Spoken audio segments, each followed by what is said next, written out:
আজকে একটা নিবন্ধনে আমি পড়ছিলাম যে ভারত তার এই অপকৌশলের জন্য এই সাউথ এশিয়া তার সকল দেশে তার সাথে দূরত্ব তৈরি অলরেডি হয়ে গেছে। আমি জানি না এই মোদির শাসন আমলে ভারত নিজে টিকে থাকতে পারবে কিনা, তার অখণ্ডতা বজায় রাখতে পারবে কিনা। আমি এটা নিয়ে নিজে ব্যক্তিগতভাবে আমি সন্দিহান। এখানে আজকে শুনলাম যে তারেক সিদ্দিকী নাকি এখনো সেই বাসায় আছে এবং সেই বাসার যে হেয়ার ওটা সেনানিবাসে এটা বন্ধ করে তারেক সিদ্দিকী এবং আরো সেনাবাহিনীর অনেক কর্মকর্তা ওই বাসায় আছে এবং এই তারেক সিদ্দিকী তো একটা মুহূর্তেও তাকে নিরাপত্তা দেওয়া উচিত, তাকে তো আইনের হাতে সুপর্দ করা উচিত, সবার আগে ধরা উচিত এবং কারণ এই ওই তো মুহূর্তে হচ্ছে গুম যেহেতু খুনের মাস্টার মাইন্ড। জি, এই মুহূর্তে যেহেতু আইন শৃঙ্খলা বাহিনী তাদের মানে বিশেষ করে পুলিশ তাদের কাজে যোগদান করেছে। আমার কথা হলো যে কি এখন দ্রুত যারা তাদের হেফাজতে আছে বা তারা আশ্রয় নিয়েছেন, তাদেরকে আইন শৃঙ্খলার কাছে আইনের কাছে সোপর্দ করাই উচিত। এবং যারা এখনো ধরাছোঁয়ার বাইরে আছে, তাদের ব্যাপারে একটা চিরুনি অভিযান চালানো উচিত। এইটা কোন রকমের কোন সন্দেহ নাই। কারণ এরা যতক্ষণ থাকবে ততক্ষণ জাতির টেনশন কিন্তু কমবে না। আর এদিকে ভারত তো লেগেই আছে। এগুলো যতক্ষণ থাকবে ততক্ষণ হবে। প্রশাসনের জায়গাটাতে আপনি একটা প্রশ্ন করেছেন খুবই গুরুত্বপূর্ণ যে তারা তো রয়ে যাচ্ছে। না, এটা নিয়ে আমি ব্যক্তিগতভাবে বলব যে আমি এই মুহূর্তেও এটা শঙ্কিত না। কেন শঙ্কিত না? যেহেতু একটা করে এগুলো কেউ থাকবে না। আপনি এটা নিশ্চিত থাকেন। হ্যাঁ, এরা সবাই কিন্তু এদেরকে সরাই দেওয়া হবে। কিন্তু কিন্তু আপাতত ভাই কাজ চালিয়ে যাওয়ার দেখতে মতো ভাল লাগে না ভাই, দেখতে ভাল লাগে না। এই যে না, মাসুদ বিন এটা মোমেন, এটা এই এটা মাসুদ এটা বিন এটা মোমেন এখনো তহিদ হোসেনের পিছনে দাঁড়ায় থাকে। হ্যাঁ, তো দেখছি আমি। সেটা দেখায় থাকে। তারপর দেখার আইন সচিব, তাকে নিয়ে কথা আছে। তারপর ধর স্বরাষ্ট্র সচিব নিয়ে কথা ছিল, তাকে ওএসডি করে দিছে। আমি বলছি একটু মানে সময় নেওয়ার কথা যে আপাতত আপনাকে জোর করে হলেও তো আপনি যেমন শাহাবুদ্দিন চুপ্পুকে নিয়ে কথা হয়। এখন আমার কথাটা হলো যে কি যদিও বিপ্লবী সরকার এটা কোনো প্রয়োজন ছিল না।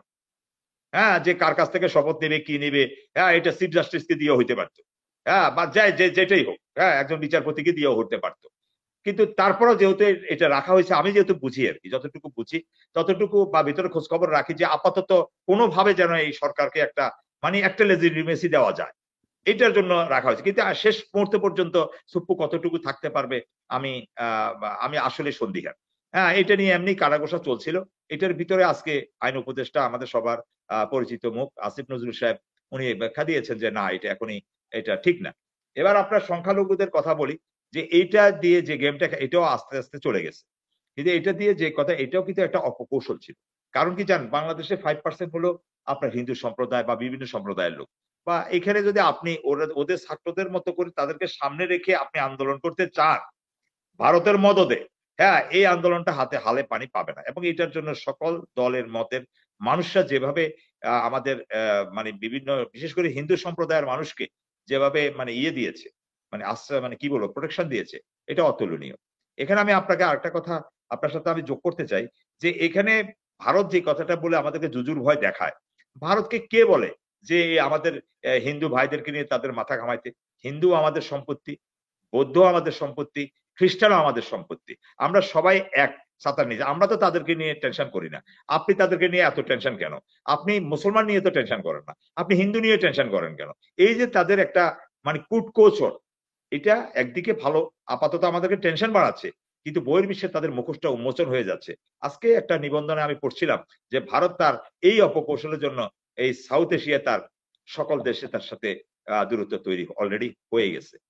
আমি জানি না এই মোদির শাসন আমলে ভারত নিজে টিকে থাকতে পারবে কিনা, তার অখণ্ডতা বজায় রাখতে পারবে কিনা। আমি এটা নিয়ে নিজে ব্যক্তিগতভাবে আমি সন্দিহান।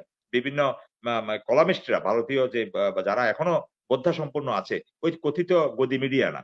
যারা আছে তাদের ধারাভাষ্যগুলো পড়লে, কলামগুলো পড়লে, বাংলা অনুবাদ করে পড়লে আমি কিন্তু সেটাই আশঙ্কা করছি।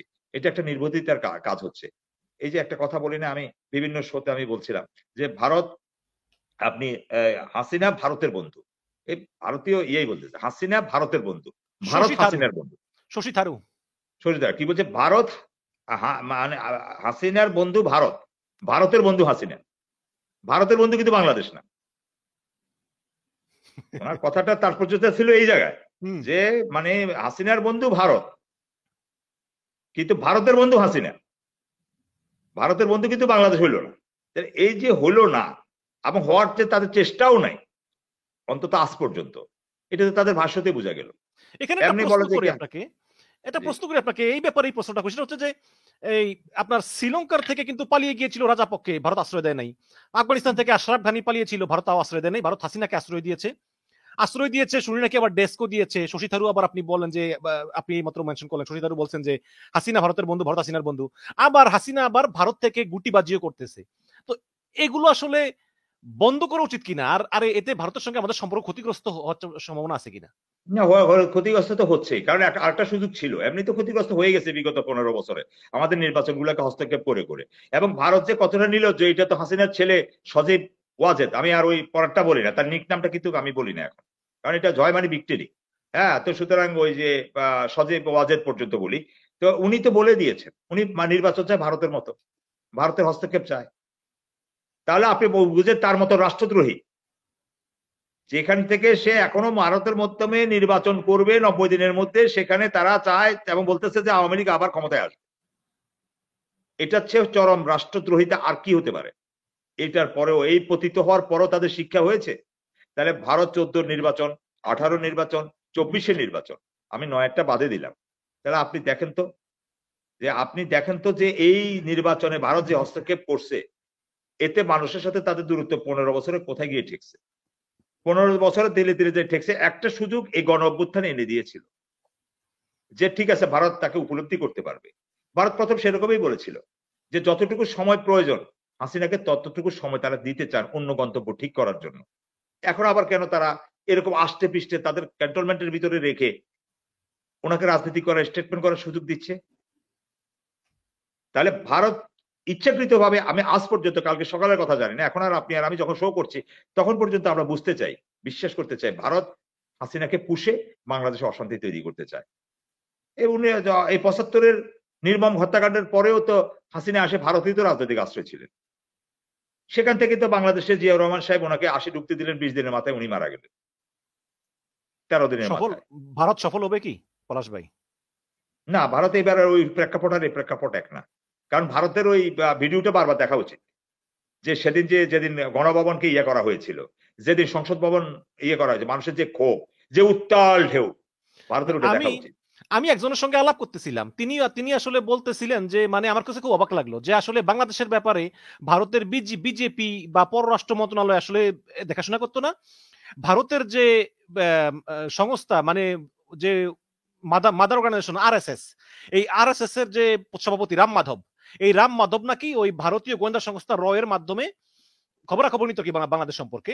এবং এই র এর প্রত্যেকটা লোককে নাকি শেখ হাসিনা এত টাকা পয়সা দিছে, ওরা ওরা নাকি মিলিয়ন মিলিয়ন ডলারের মালিক হয়ে গেছে, মানে যারা রতে কাজ করে ভারতের, এটা তো দুর্নীতিবাজ। অস্বীকার করার সুযোগ নেই। এবং ওরা নাকি রাম মাধবকে সবসময় বলতো যে হাসিনা না থাকলে কিন্তু দেশ শেষ, দেশ আফগানিস্তান হয়ে যাবো। ঠিক ওইভাবেই কিন্তু ওই আমেরিকাকে এখনো বলে।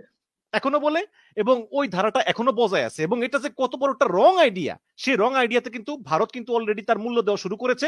আমার কাছে একটা খবর, ভারত আদানিকে বলেছে যে তোমরা বাংলাদেশের জন্য যে বিদ্যুৎ উৎপাদন করো ওইটা বাংলাদেশ না কিনলে আমার কাছে ইয়েগুলোই আছে, তোমরা নোট ইচ্ছা করলে বারবারটাই আছে ওই বিদ্যুৎ ভারতের অভ্যন্তরীণ বাজারে বাংলাদেশে। বিক্রি করতে পারো। তার মানে অলরেডি কিন্তু ভারতের টান দেওয়া শুরু হয়ে গিয়েছে, এবং শুধুমাত্র হ্যাঁ। এই পররাষ্ট্রনীতির কারণে। এবং আপনি কি মনে করেন যে ইউনূস সাহেবের সরকার কি আসলে এই ভারতের প্রতি স্ট্রং থাকবে কিনা, নাকি আগে সরকারের মধ্যে থাকবে? না, উনি স্ট্রং থাকবেন, উনি ক্ষমতা নেওয়ার আগেই বলেছেন। হ্যাঁ, উনি যখন ইয়েতে ছিলেন, দেশের বাইরে ছিলেন, ক্ষমতা নেওয়ার আগে অলিম্পিকের এখানে ছিলেন, তখন উনি একটা টিভিতে সাক্ষাৎকারে উনি বলেছেন, বাংলাদেশে অস্থিতিশীল পরিবেশ যদি তৈরি থাকে, অব্যাহত থাকে, তাহলে ভারতের 7 সিস্টার, মিয়ানমার, এগুলো অস্থিতিশীল হয়ে পড়বে। আপনি এই কথাটা অনেক গুরুত্বপূর্ণ আছে। তৌহিদ হোসেন সাহেব, পররাষ্ট্র উপদেষ্টা, তিনি বলেছেন, ভারতকে জানিয়ে দিয়েছেন যে ভারতের প্রণয় ভার্মা ওনাকে ফুলের তোড়া দিয়ে অভ্যর্থনা জানাতে গিয়েছেন। উনি বলে দিয়েছেন সেখানে বসে হাসিনা যদি এ ধরনের স্টেটমেন্ট দিয়ে থাকে, বাংলাদেশ এবং ভারতের বন্ধুত্বের ক্ষেত্রে সেটা এক অন্তরায় হয়ে দাঁড়াবে। তো সুতরাং আমি তো প্রথমেই, আপনি দিনের আলো তো দেখবেন আপনি যখন সূর্য উদিত হয় তখন। এই ২টা স্টেটমেন্টকে যদি আমরা পর্যালোচনা করি, বাংলাদেশের মানুষের ফালস তো এই সরকার জানে। হ্যাঁ? তা উনারা বুঝেন যে এটা মানুষের ভারতের প্রতি তাদের যে মানে প্রতিবেশী সুলভের মানে আচরণের বাইরে, বন্ধুর বাইরে যে তাদেরকে প্রভুও মানে ভাবতে চায় না। হ্যাঁ? এটা তো এই সরকার জানে। এবং এই সরকারের যদি ২ টা অফিসিয়াল স্টেটমেন্টও আমরা দেখি, তাহলে তো আমরা বুঝতে পারবো যে তারা ভারতের এরকমটা আ মানে যেভাবে ভারত চায় সেভাবে সরকি ঘুরায়, এরকমটা তারা করতে পারবে না। এবং ভারতের সাথে এটা করতে পারবে না, তা ভারতকে যে দল পৃষ্ঠপোষকতা দিত, হ্যাঁ? সেই দল তো এখন পতিত দলে পরিণত হয়েছে। সেই দলকে উনারা আবার পুনর্বাসিত করবে, এটা অলীক স্বপ্ন। আমাদের অশান্তি করতে পারবে। আমাদেরকে ডিস্টার্ব করতে পারবে। কিন্তু এটা পুনরুদ্ধার করা এত সোজা জিনিস